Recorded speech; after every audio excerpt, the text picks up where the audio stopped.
I want to take just a minute to talk about rural BC. For a time, I lived in the north.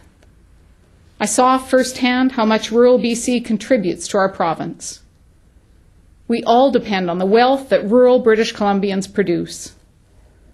So I wasn't surprised to hear their dismay when the Premier failed to address the economic crisis in our forest industry. This crisis is not new. It's been going on for over 2 years. Tens of thousands of jobs have disappeared as one mill after another goes under. As the crisis grows worse, tourist jobs have disappeared, small businesses are hurting, skilled workers are leaving. We must take immediate action to help. I've laid out a plan to revitalize the forest industry. Every day, truckloads of raw logs leave BC's communities for mills south of the border. That's wrong. BC logs should create BC jobs. I would take action to curtail raw log exports, to promote industry diversification and value-added manufacturing. I would also invest in the land base through new investments in silviculture, reforestation, and other measures to restore forest health that's been ravaged by the pine beetle and neglect. Rural BC needs a long-term plan as well. My plan includes a rural economic development fund for infrastructure, for jobs now and into the future. Fast-tracking the new relationship with First Nations is a critical part of that. It will bring long overdue economic development to First Nations and certainty to economic development in rural BC.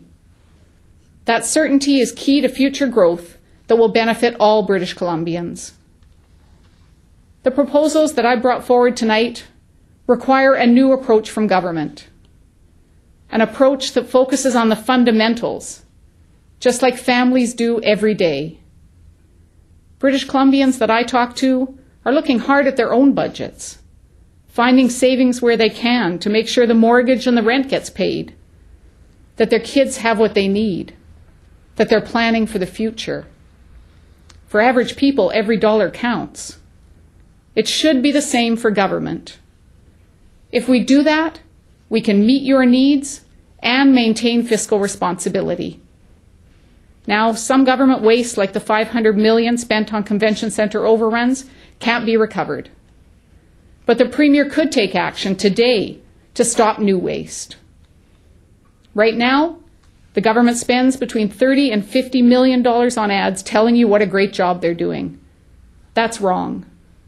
That money should be used to reduce healthcare wait lists, to improve care for our seniors. I'm calling on the Premier to put a stop work order on those kinds of ads starting today. In addition, spending on travel and consultants has gone up by 120% since 2001. That has to be trimmed. That money could be put to better use. Worst of all, the Premier and his cabinet gave his top executives a pay increase of up to 43%, with the first big installment this fall. That's the priority of a government that's out of touch and doesn't care. The Premier should lead by example, roll those increases back, keep his government focused on what matters, the fundamentals. That's what the proposals I've laid out tonight are all about. In difficult economic times, the government must get its priorities right. You work hard. You pay your taxes. You keep this province running. You don't expect government to do everything, but you also don't expect government to make your life harder.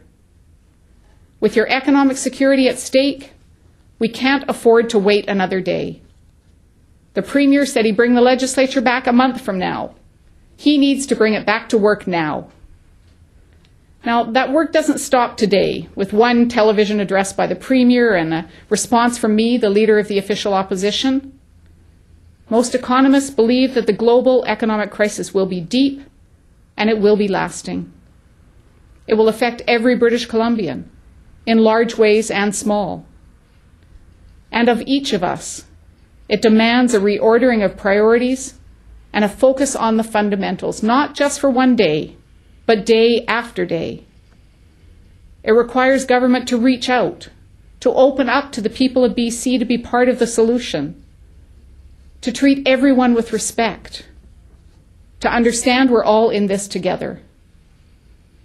As leader of the opposition, I'm reaching out to people from all walks of life to help guide this work, to help guide the development of new ideas, to help pull us through, to secure our future. I'm incredibly proud to be a British Columbian. I grew up in this province. I've lived my life in this province. I've raised my kids in BC. We are all truly blessed to call BC home. I know that by addressing the fundamentals, by working together, by putting your needs first, we will pull through a stronger, fairer, more prosperous province for every British Columbian and for every community. Thank you for watching.